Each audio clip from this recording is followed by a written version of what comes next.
자, 오늘 원균의 구원, 그리고 이순신의 구원이라는 제목으로 우리가 어떤 구원관을 갖고 살아야지 실제로 구원받을 수 있는 가능성이 높아지는지에 대해서 생각을 나누려고 합니다.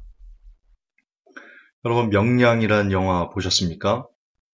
물론 그 영화에 그 스님들이 나와서 이순신과 함께 싸워서 나라를 구한다는 그런 불교를 칭송하는 그런 내용이 나옵니다. 하지만 그건 역사거든요. 어쨌든 이순신이 조선을 구한 장군인 건 맞습니다. 여러분, 이순신과 원균이 큰 차이가 있습니다. 원균은 나라를 조선 수군을 괴멸시킨 입지전적의 인물이고요. 이순신은 신에게는 아직 12척의 배가 있습니다. 라고 말해서 끝까지 전세를 역전시켜 오늘날 나라를 구한 구국 영웅입니다. 이 둘에는 큰 차이점이 있습니다. 사람들은 원균이 굉장히 비겁하고 나쁘다 이렇게 얘기를 하는데요. 그러나 원균의 그 일대기를 보면 원균은 비겁한 사람이 아닙니다. 원균도 리더십이 있는 그런 장수였습니다. 그런데 원균은 조선 수군을 괴멸 직전으로 거의 괴멸했죠. 그게 무슨 전투였더라? 칠천해전, 그러니까 칠천량 해전에서 조선 수군의 전멸을 불러온 인물이죠. 자, 도대체 원균과 이순신의 차이점이 무엇이었기에 한 사람은 똑같은 전력을 갖고 한 사람은 조선 수군을 괴멸로 이끌었고 또 한 사람은 똑같은 전력이 아니네요. 또 한 사람은 12척의 배를 갖고 일본을 괴멸시킬 수 있었을까? 일본 수군을. 그래서 나라를 구할 수 있었을까? 이 차이점을 알고 연구하는 것은요. 그리고 그 두 사람이 가졌던 사고방식이 오늘날 지금 이 시대를 양분하고 있는 양분이라고 어떻게 너무 이 싱크로나이즐이 높아가지고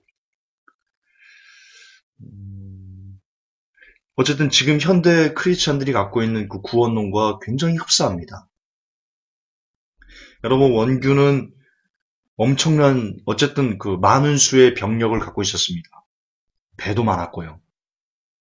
이순신은 신에게는 12척의 배밖에 없었습니다. 그런데 원균은 파멸했습니다. 이순신은 그 12척의 배로 나라를 구했습니다.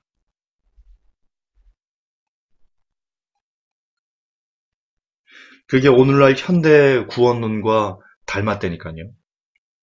뭐가 닮았는지 제가 차근차근 설명을 좀 해드리겠습니다. 여러분들이 그 설교를 통째로 다 듣고 보시면 진짜 닮았네. 원균의 그 사고방식과 이순신의 사고방식이 오늘날 이 시대 크리스찬들의 구원론과 너무나 흡사하네. 소수의 사람들이 갖고 있는 구원론과 대다수의 사람들이 갖고 있는 구원론 마치 이 모는 종이를 두고 이렇게 두 개를 본 것처럼 비교해서 본 것처럼 너무나 흡사하다고 여러분들이 느끼실 겁니다. 우선 정확하게 원균과 이순신의 차이점을 좀 확인해 보겠습니다. 원균은요, 아까도 잠깐 설명했지만 칠천량 해전이라는 곳에서 조선 수군의 전멸을 불러온 인물입니다. 아까도 말씀드렸지만 원균은 하지만 비겁한 장수는 아닙니다. 비겁한 장수는 아닙니다.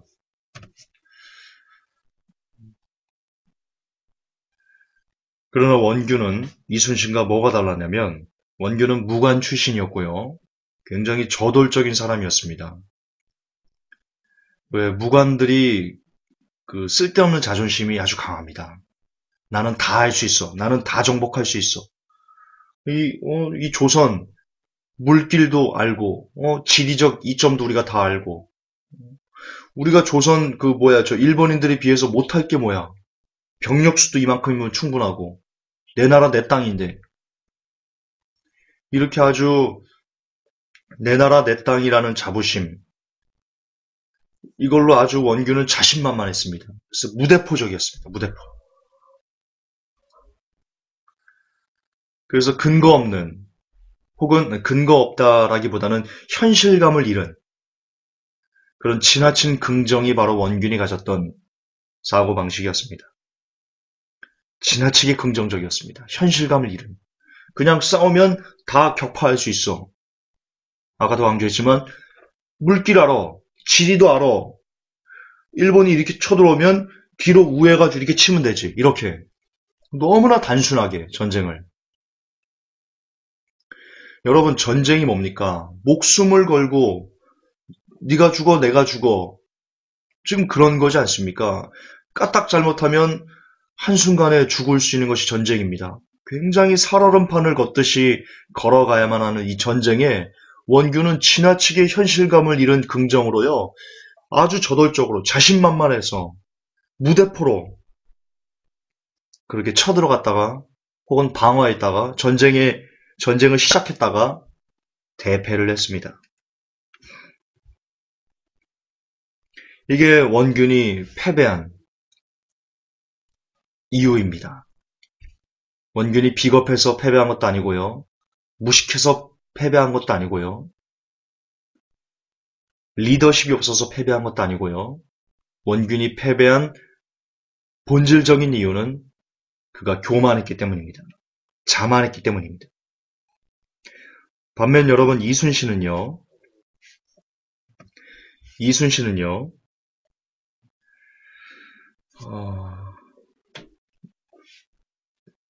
신에게는 12척의 배가 있습니다. 라는 걸로 굉장히 유명하고요.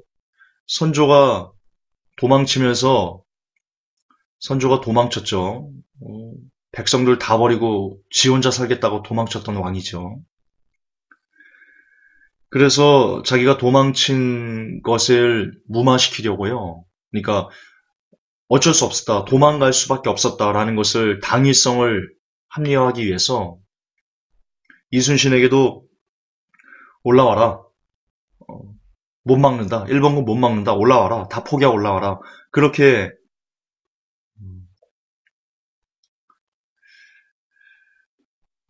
전쟁을 포기할 것을 서신으로 보냈죠. 선조가.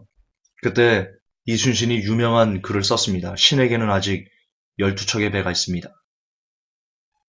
그리고는 남아서 전쟁을 했습니다. 아시듯 이순신은요, 전쟁에서 한 번도 패배한 적이 없습니다. 23전 23승의 대기록을 수립한 사람이 이순신입니다.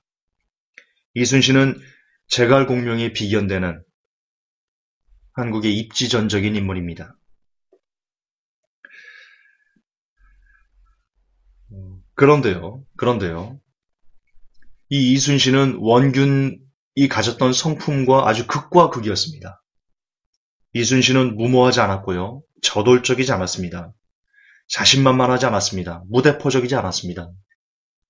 심지어 이순신은요, 너무나 지나치게 신중했기 때문에 부하들에게 뒷말로 겁쟁이 라는 뒤의 말을 들을 정도로 그는 지나치게 신중한 사람이었습니다.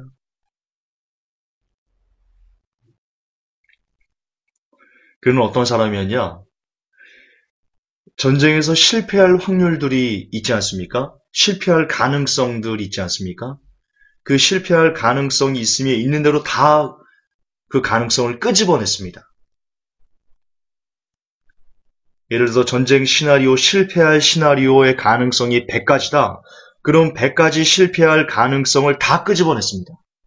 그리고 그 시나리오, 100가지 실패할 시나리오를 극복할 만한 방안이 나타나지 않으면 그는 전쟁하지 않았습니다.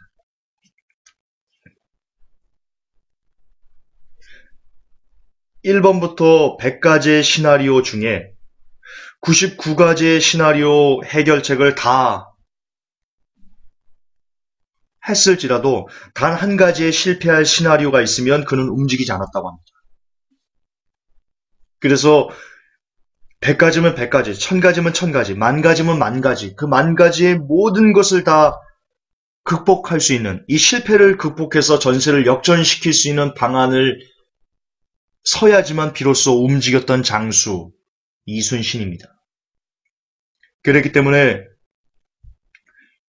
12척의 배를 갖고도 그 수백 척의 일본 수군을 제압하는 그런 무용을 그가 나타낼 수 있었던 겁니다.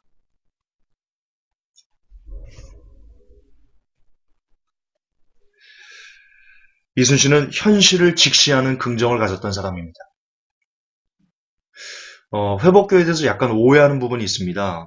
회복교는 지나치게 비관적이에요. 엄세적이야. 아니요. 저는 부정적인 사람이 아닙니다.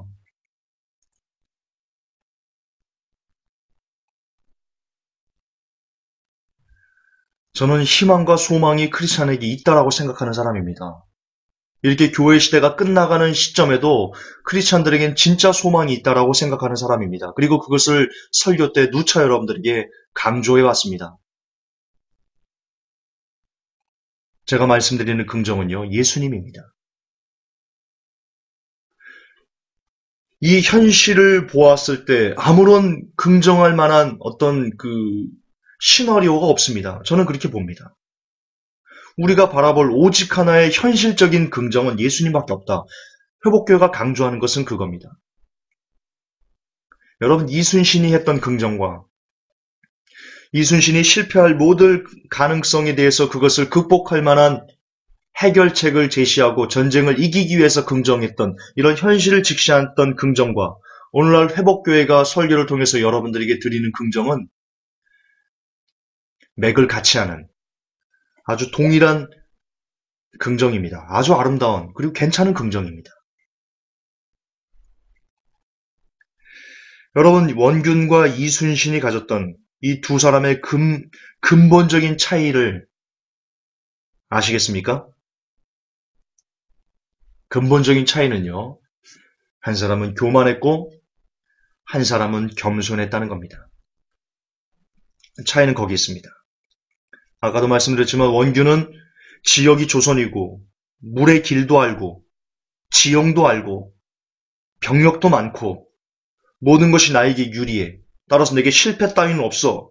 장수가 무슨 실패를 염두에 두고 뭘 싸워. 그냥 장수는 용기와 용맹으로 싸우는 거야. 그렇게 무조건 긍정으로 나와서 싸우다가 대패했습니다. 그의 자만이, 원균이 품었던 교만과 자만이 조선이란 나라를 침몰로 이끌 뻔했던 겁니다. 반대로 이순신은요, 늘 겸손했습니다. 질 수 있어. 패배할 수 있어. 죽을 수 있어. 나의 판단으로 조선이 망할 수 있어. 라는 그 겸손에 입각한 전략 수립이 나라를 구했습니다. 그리고 이런 가치관은 이처럼 현실을 직시하는 긍정, 현실을 무시하는 무조건적인 긍정의 차이점이 어떤 시대를 막론하고 고금을 막론하고 언제나 사람을 구하기도 하고 죽이기도 할 수 있는 동일한 가치관으로 존재합니다. 그리고 특별히 이 두 사람이 가졌던 차이점은 오늘날 이 시대 현대 크리스찬들이 본받아야 될 구원의 자세와도 일치합니다. 오늘날 두 가지의 구원이 있습니다. 하나는 비성경적인 구원입니다. 비성경적인 구원은 현실을 무시하는, 실패를 무시하는, 구원을 잃어버리지 않을 것이다. 한번 구원받았으니까 구원이 끝나버린다. 절대로 이 구원을 잃지 않는다라는 구원에 대해서 절대로 실패하지 않는다는 너무나 현실을 무시한 너무나 지나치게 긍정적인 구원관입니다. 칼빈주의가 그렇습니다. 창세전에 너는 선택받았어. 하나님께서 창세전에 선택할 사람과 지옥에 보낼 사람을 이중으로 예정하셨어. 지금 당신이 교회에 와 있는 것은 우연이 아니야. 하나님께서 창세전에 당신을 선택했기 때문에 이곳에 와 있는 거예요. 하나님이 당신을 창세전에 구원하기로 선택하셨다면 당신은 무슨 일이 있어도 구원을 잃어버리지 않아. 성경이 죄 지으면 구원받는다고 돼 있는데요. 괜찮아. 아직 성령님이 당신을 온전히 변화시키지 않았을 뿐이야. 그러나 성령님의 시간에 당신은 변화돼. 당신이 원치 않아도 성령님께서 당신을 견인해 가셔야 되기 때문에 반드시 당신을 거듭나게 할 거야. 그래서 당신이 하나님의 백성으로 온전히 자라게 그렇게 성화시킬 거야. 그러니까 걱정하지 마. 지금 당장 죄를 끊지 못하는 죄, 그게 뭐야? 포르노야? 술, 담배야? 뭔지 모르지만 걱정하지 마. 성령님이 언젠간 그분의 시간에 당신을 변화시킬 거니까. 그래서 당신은 절대로 구원을 잃어버리지 않아. 이게 칼빈주의의 핵심입니다.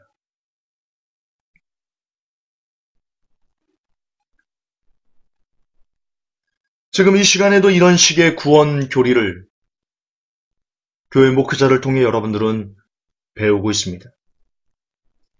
번영주의도 마찬가지입니다.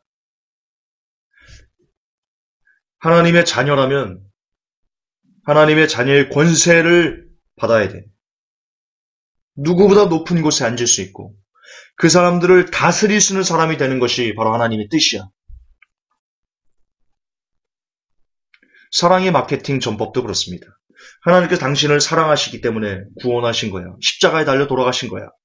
그런데 당신이 지금 짓는 이 땅에서 소소한 그 죄 때문에 예수님의 십자가의 그 은혜가 취소되겠어?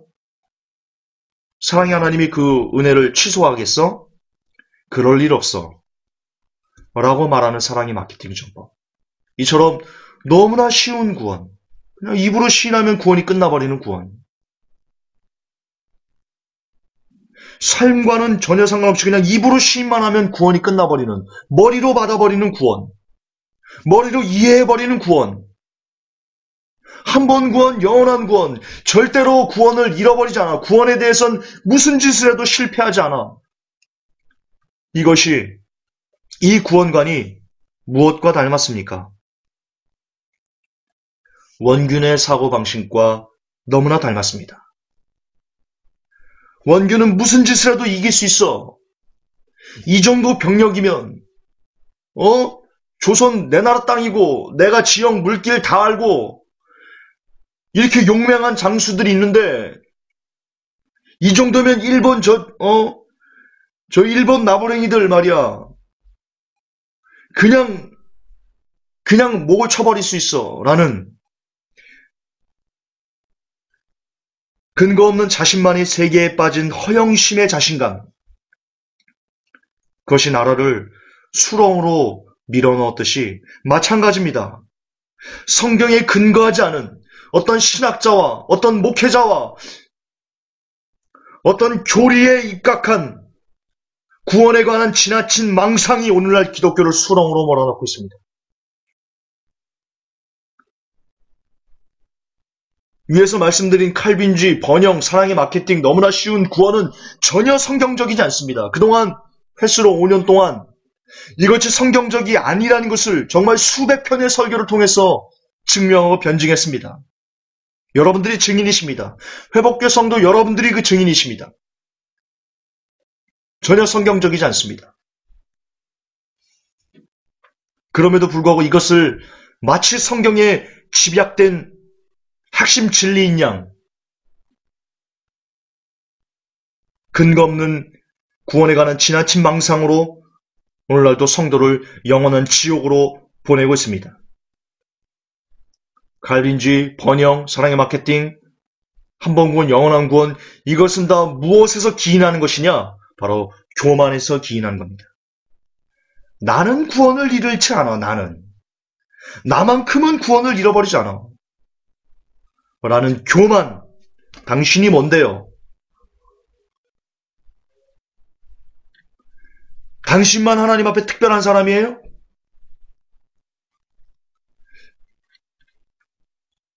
모든 사람이 하나님께 특별해요. 모든 사람이. 그래서 예수님이 십자가를 지신 거예요. 당신만 특별하지 않아요. 그런데 그분은 모든 사람이 특별하고 모든 사람을 귀하게 불쌍히 여기시지만 그러나 그분의 공의는 죄와 짝할 수 없어요. 그래서 아무리 특별한 사람이라고 할지라도 그가 죄와 짝하고 죄와 물들어 죄를 사랑하고 죄와 하나가 되면 하나님은 그를 받아들일 수가 없으세요. 그것이 하나님의 공의세요. 특별해서 구원을 잃지 않는다고요? 그 교만이 당신을 찔러 쪼갤 것입니다. 교만하지 마십시오. 나만 특별하지 않습니다. 하나님 앞에. 그러므로 교만은 패망의 선봉이다라는 성경은 복음의 진리가 아닐 수 없습니다. 반대로 여러분, 성경적인 구원이 있습니다. 이 성경적인 구원은요, 너무나 적은 사람들만 가지고 있는 구원입니다. 두려운 구원, 두렵고 떨림으로 구원을 이루라. 행함이 없는 믿음은 죽은 믿음이다. 삶으로 구원을 증명해내야 된다. 열매를 맺지 않는 나마다 찍어 불에 던져버린다.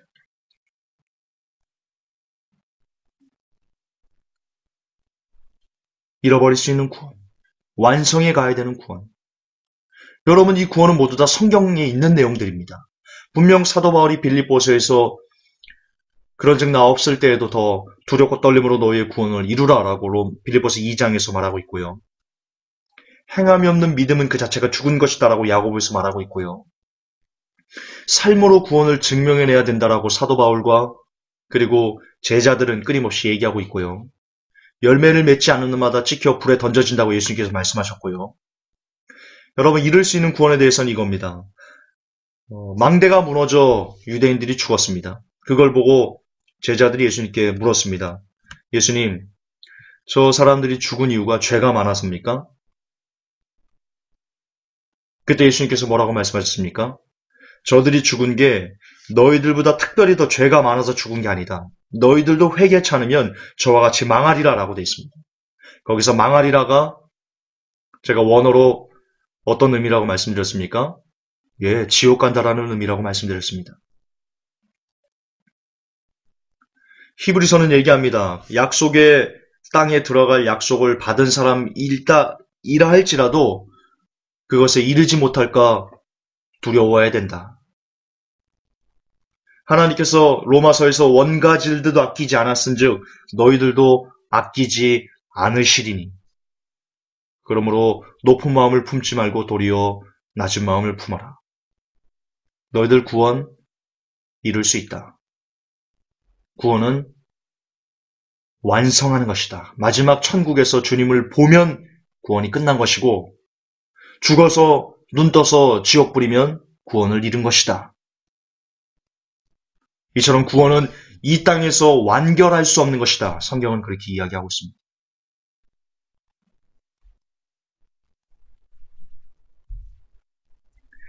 여러분, 이것들 무엇과 닮았습니까? 예, 이순신과 닮았습니다.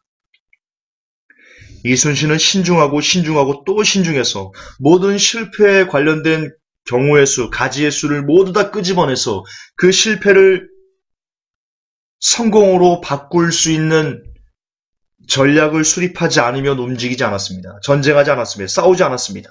그렇게 신중해서 23전 23승, 나아가 12척의 배로 수백 척의 일본 수군을 괴멸시키고 나라를 구했습니다.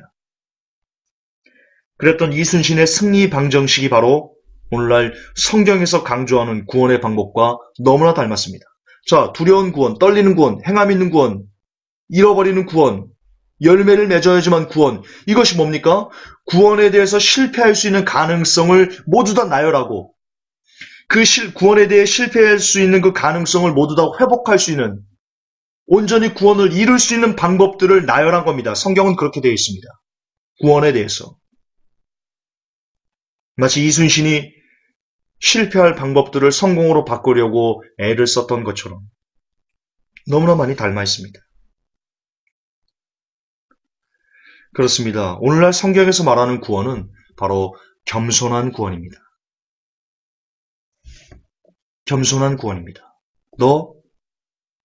관훈이 너 특별하지 않아. 회복교회 성도들 특별하지 않아. 관훈이 너 얼마든지 너 구원 잃어버릴 수 있어. 구원을 정말 두렵고 떨림으로 완성해 가야 될 사람은 바로 너야. 회복교회 성도들 마찬가지입니다. 하나님 지금 그렇게 강력하게 성경을 통해서 우리에게 경고하고 있으십니다. 그런즉 선줄로 생각하는 자는 넘어질까 조심하셔야 됩니다. 계속 강조하지만 성경은 구원을 절대로 자신하지 말라고 강력하게 권고하고 있습니다. 끝까지 가야 됩니다. 끝까지. 끝까지 죽어봐야 됩니다.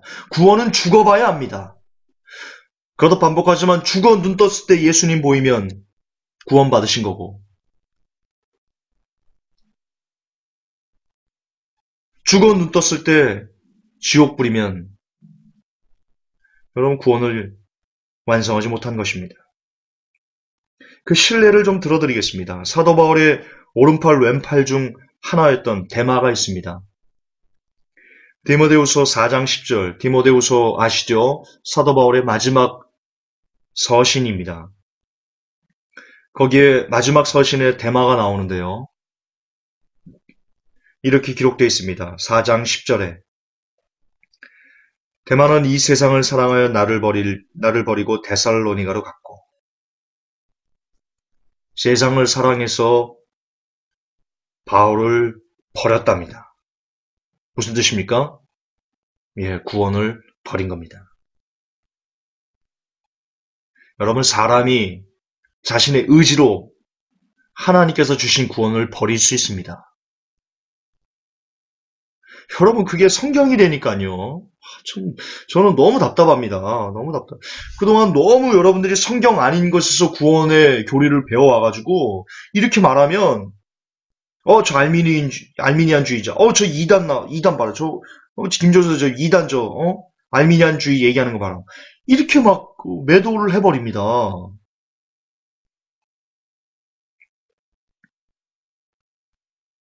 답답합니다. 지금 데마가 자기 자신의 의지로 바울을 버리고 데살로니를 갔지 않습니까? 세상을 사랑해서. 버릴 수 있습니다, 자기가. 얼마든지 구원 잃어버릴 수 있습니다.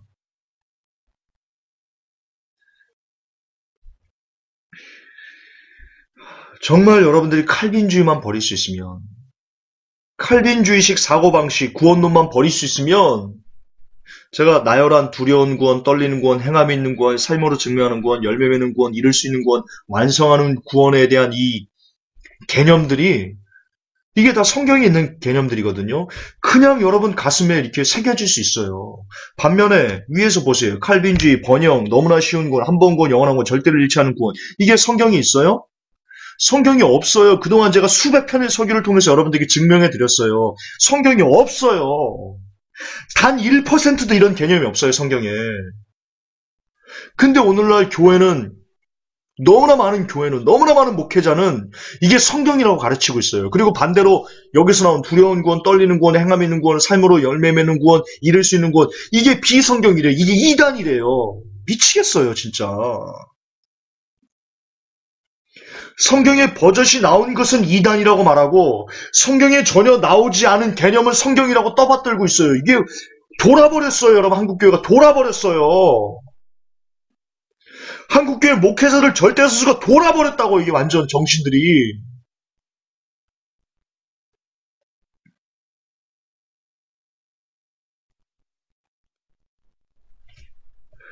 이게 뭐에 씌인 거예요. 이게 진짜 뭐에 씌인 거예요. 지금 한국교회가. 이게 귀신에게 씌인 거예요. 귀신에게 씌인 거예요. 칼빈 귀신에게 씌인 거예요.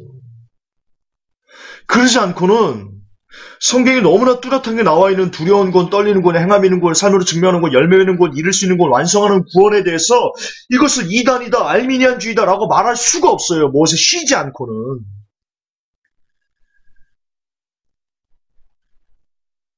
시인 거예요. 시인 거예요.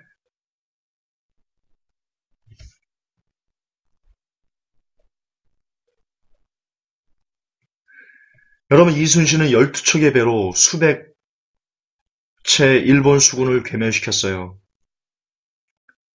비록 성경적인 구원을 갖고 사는 사람들이 12척의 배를 갖고 있는 이순신처럼 그렇게 적다 할지라도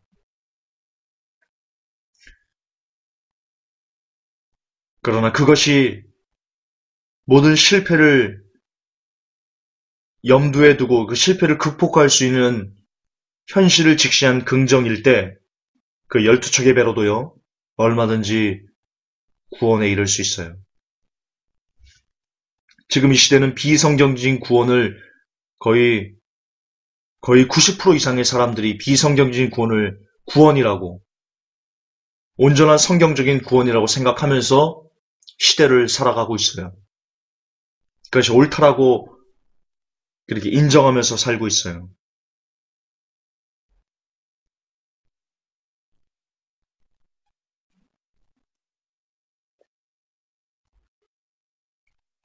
반면에 약 10%, 아니 5%에서 10% 정도 적은 소수만 진짜 성경적인 구원을 가슴에 품고 오늘도 두렵고 떨림으로 구원을 이뤄가는 그런 삶을 살고 있어요.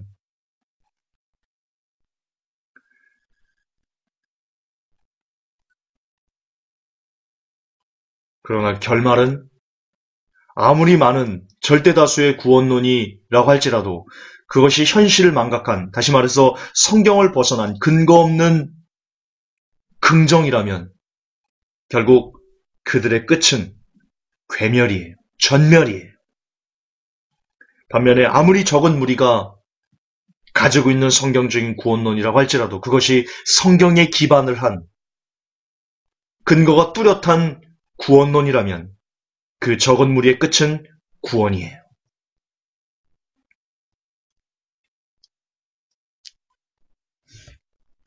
그럼 지금 이 시대의 세상을 냉철히 바라보세요. 냉철히 바라보세요. 지금은 교회에서 성도들에게 복복복을 외칠 때가 아니에요. 복복복을 놓칠 때도 아니고요. 구원받았네 잔치, 구원받았네 할렐루야 잔치를 할 때도 아니에요.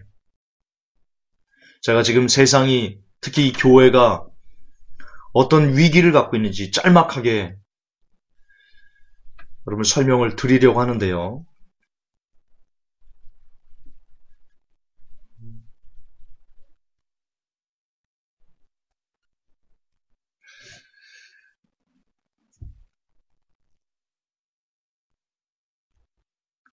우선 여러분,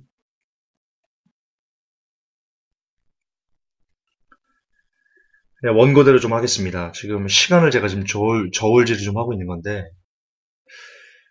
이걸 2부로 나눠서 할까 지금 생각 중이거든요. 교회 시대 위기만 따로 떼가지고 2부로 하는 게,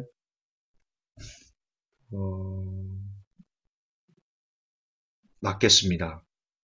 그냥 여기서 간단하게, 그냥 간단하게 터치만 하고 마무리를 하고, 그리고 오후에, 이따 9시, 저녁 9시에 제가 교회 시대의 위기, 그것을 좀 풀어서 집중적으로 설명을 좀 하겠습니다. 우선 교회는 여러분 이미 희망을 노래할 수 없는 지경에 이르렀습니다. 그럼에도 교인들에게 2015년은 복의 해다, 성공의 해다, 하나님의 큰 도움을 받을 수 있는 해다, 큰 구원이 임하는 해다, 구원받은 백성이 거대한 행복을 누릴 수 있는, 다스릴 수 있는 해다, 대붕이 임하는 해다 라고 말하는 건 이건 말로 표현하기 힘든 사기입니다.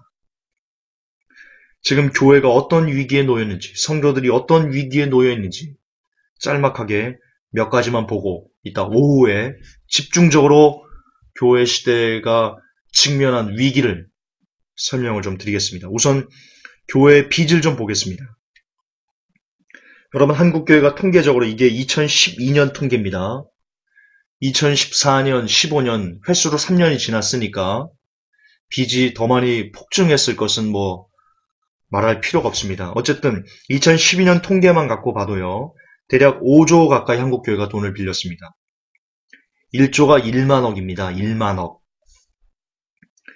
한 교회가 1억씩 빌렸다고 치면 예를 들어서 5만 교회라고 지금 한 7만, 6만 몇천 개, 7만 개 이렇게 얘기를 하는데 그냥 그 계산하기 편하게 5만 교회가 1억씩 빌렸다고 치면요. 5조니까 5만 교회가 1억씩 대출을 받은 겁니다. 물론 수십억을 빌린 교회도 있고 사랑의 교회처럼 수백억을 빌린 교회도 있겠지만 어쨌든 그냥 통상 평균 내면 한국의 한 교회당 1억씩 빚이 있습니다.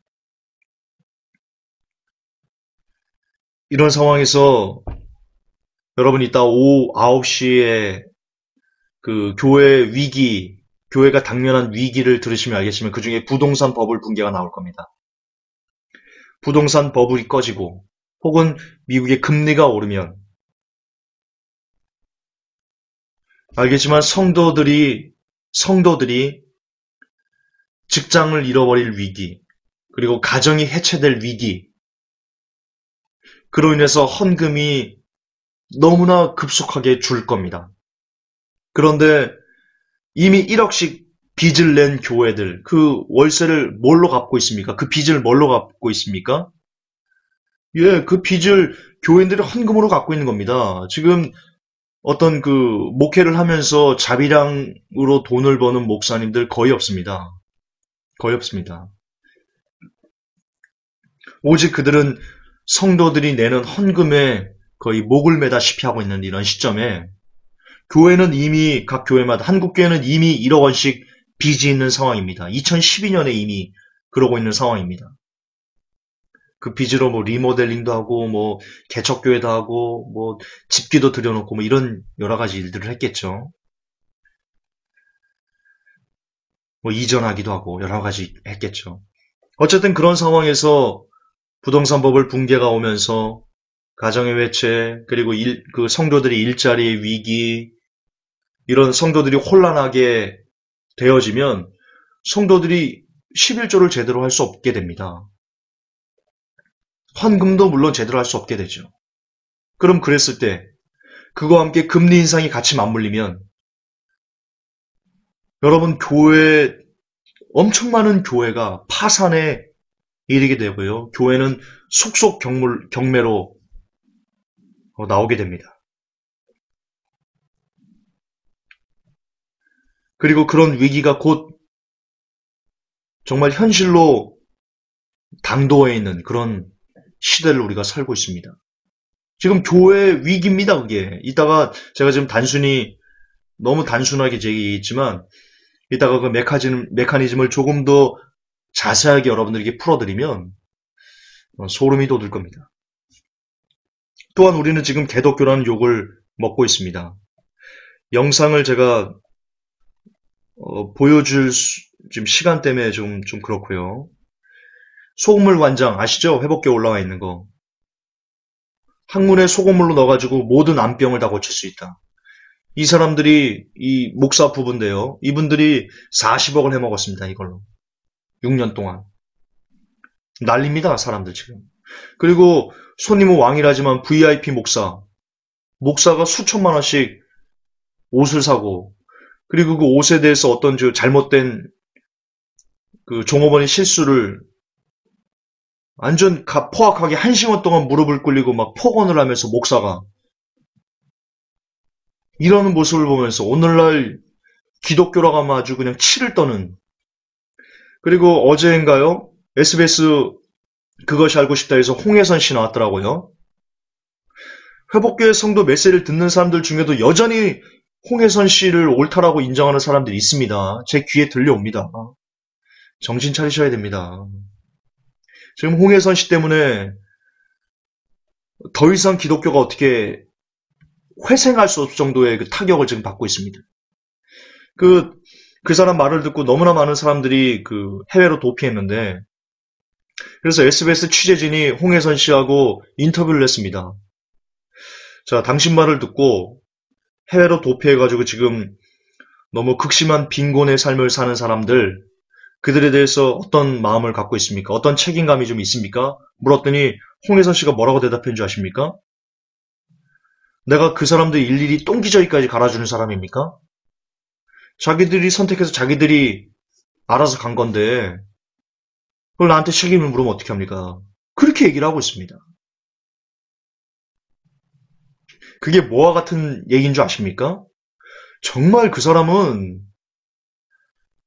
이거는 진짜 인간적으로 못된 거예요. 인간적으로도. 이건 신앙을 떠나서요. 인간의 기본적인 도리조차 그 사람은 모르는 사람이에요. 자기 말을 듣고 그렇게 됐잖아요. 책임을 져야죠, 그러면 인간적으로. 하나님 이런 걸 떠나서 뭐와 같냐면요. 꼬드긴 겁니다. 김집사, 위험하니까 나가. 다른 나라 나가. 그렇게 그 사람 때문에 꼬드겨서 나간 겁니다. 근데 거기서 그 사람이 나와가지고 비참하게 사니까 그 인간적인 도리를 얻어 그것에서 미안한 마음을 갖거나 내가 잘못 얘기해가지고 저렇게 힘들게 사네. 그런 어떤 그 죄스러운 마음을 가져야 되는데 오히려 적반하장입니다. 내가 그 사람 똥기정이나 갈아주는 사람입니까? 여러분, 홍해선 씨는요, 정신병자예요. 하나님의 사람, 예언 이런 걸 떠나서 그 사람은 정신병이 있는 사람이라고요. 그리고 인간 이하의 상식을 갖고 있는 사람이에요. 인간 이하의. 인간이라면 그렇게 하면 안 돼요. 인간이라면. 사람이라면. 사람의 탈을 썼으면 미안해할 줄 알아야죠. 미안해. 자기 때문에 그렇게 벌어졌는데.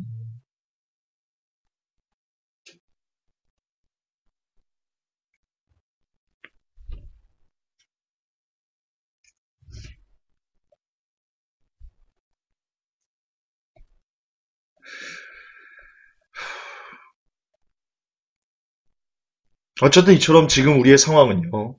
어디 다른 곳에 나가서 나 기독교인입니다. 라고 말하는 것조차 부끄러운 그런 지경에 우리가 놓여져 있습니다.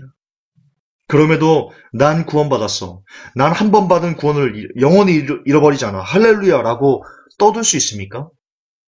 여러분, 그런 마인드로 사는 것이 지금 이 한국교회가 이렇게 어려운데, 이렇게 위기에, 정말 존폐의 위기에 놓여 있는데, 더 이상 기독교가 기독교라고 불리지 않고 개독교라고 불리는 것이 당연시되는 이 시대를 살고 있는데, 그럼에도 불구하고 할렐루야, 나는 구원받았어. 나 한 번 받은 구원을 잃어버리지 않아. 나는 영원히 이 구원이 할렐루야, 이렇게 그렇게 즐기면서 떠드는 것이, 그렇게 구원의 축배를 드는 것이 과연 하나님 앞에 바른 믿음을 갖고 사는 사람입니까? 오늘날 기독교가 이렇게 된 것이 누구의 죄입니까? 김관우 전사 제 죄 아닙니까? 여러분들 죄 아닙니까? 우리 한국 기독교인들의 죄 아닙니까? 우리들 죄입니다. 한국교회 모두와 목회자들 모두의 죄가 오늘날 기독교를 개독교로 만든 원흉들입니다. 여기서 자유로울 수 있는 사람은 아무도 없습니다. 따라서 구원을 노래하기 전에, 구원의 확신, 구원의 이런 거 노래하기 전에 한국의 기독교가 이렇게 썩은 것에 대해 일조한 우리의 죄를 날마다 토설하고 살려달라고 용서해달라고 눈물로 기도하는 것이 먼저이지 않습니까? 그것이 인간이 가진 최소한의 양심이지 않습니까? 크리스찬의 양심이지 않습니까? 근데 우리는 지금 이런 모습을 보면서도 아파하기는커녕 나는 구원받았어. 나는 구원 잃어버리지 않아. 라는 것에 집착해서 그런 비성경적인 근거 없는 허황된 망상에 빠져서 오늘도 부를 노래하고 축복을 노래하고 형통을 노래하는 우리가 과연 정상적인 믿음을 가진 정상적인 사고방식을 가진 사람들이냐 이겁니다.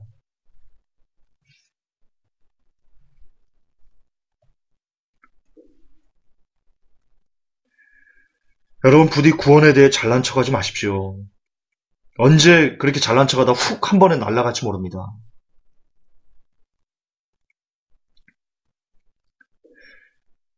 이순신처럼 사십시오. 잃을 수 있다, 위기다, 죽을 수 있다 등등 늘 여러분이 구원을 잃어버릴 수 있는 그 위기에 놓여져 있는 삶이라는 것을 늘 직시하시고 그런 현실, 위기의 현실을 직시하시고 그러면 어떻게 하면 구원을 잃어버리지 않을 수 있을까? 어떻게 하면 이 구원을 좀 더 올바르게 완성해낼 수 있을까를 늘 묵상하시며 사십시오. 구원에 대해 실패할 수 있는 모든 가능성을 열어놓고 철저하게 하나님만 의지하면서 날마다 기도와 말씀으로 두렵고 떨림으로 구원을 이루어 가십시오. 그래야지만 23전 23승의 신화를 여러분도 쓰고 이 땅을 맞춰 하나님의 품에 온전히 들어갈 수 있을 것입니다. 그리고 하나님은 그렇게 살아가고자 애를 쓰는 사람만 도와주신다는 것을 성경은 그렇게 이야기하고 있음을 꼭 잊지 마시기 바랍니다. 우리 모두 다 성령님과 함께 구원을 온전히 완성해내서 천국에서 함께 뵐 수 있는 저와 여러분이 될 수 있기를, 저와 회복교회 모든 성도들이 될 수 있기를 구주 예수님의 이름으로 축복합니다. 하나님, 오늘 원균의 구원과 이순신의 구원을 통해서 그들이 가졌던 사고방식이 오늘날 현대 이 시대 크리스찬들이 갖고 있는 두 가지의 상반된 구원과 너무나 닮았다는 것을 이 시간 묵상하였습니다. 하나님, 부디 우리가 이순신처럼 살게 하여 주옵소서. 그처럼 우리도 구원을 이룰 수 있고 실패할 수 있다는 그 모든 가능성을 열어놓고 그 구원을 놓치지 않기 위해서 날마다 두렵고 떨림으로 구원을 이루어가는 삶을 살아낼 수 있게 도와주옵소서. 그래서 마침내 눈 감고 저 세상에서 눈을 뜰 때 하나님의 나라에서 눈뜨게 하여 주옵소서. 구주 예수님 이름 받들어 감사하며 기도 올려옵나이다. 아멘. 감사합니다.